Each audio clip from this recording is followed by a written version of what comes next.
I am your NEA director, and I ask for your support for re-election. NCAE, you know me. Many of you know that I came from humble roots. You may know that I am a grandson of an illiterate sharecropper who learned at a very early age how important this thing is that we do. You know that I have worn many hats in this association, literally and figuratively. As president of my local and Forsyth County for 4 years, building membership and on the board and learning under Rodney as a mentor, I've worn those hats. But the most important hat that we wear together is a hard hat, because we've got a lot of hard work to do. We're still under construction in this state. And I have a lot of thank yous today. I need to thank God, of course. I need to thank all of you for allowing me to serve you for the last 3 years. I want to thank my local Forsyth County and Cluster 2. I want to thank my campaign managers, Amy Harrison from Guilford and Wanda Kendall from Cumberland, and my campaign treasurer, Fleming Elamine from Forsyth. So many wonderful people in my family.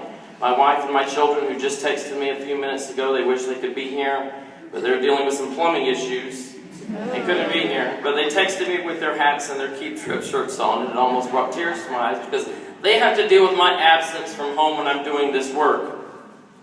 But I want to thank you for having this convention in March, because I love marches. I love marches. I have marched on Washington, D.C. at the 50th anniversary of MLK's speech. I have marched on Raleigh with you. I have marched on Jones Street. I have marched in Winston-Salem. I have marched even recently in Austin, Texas for the rights of our undocumented students. I have marched to every corner of this state to deliver the message that even as bad as it may get, as Rodney said, weeping only endures for a night because joy comes in the morning. And this will get better. We will continue to fight because we may be burdened, but we refuse to bow. We may be bruised, but we are not bloody. We may be battered, but I'll be damned if we're beaten.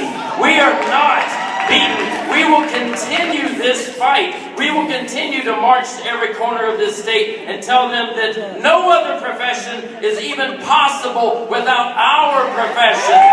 We will march to every corner of this state and tell them that public education is the great elevator, it's the great equalizer, it's the great edifier, making all things possible, regardless of race, regardless of zip code, regardless of gender. We have to deliver that message. And so I ask you to stick with me. Keep marching and keep tripping.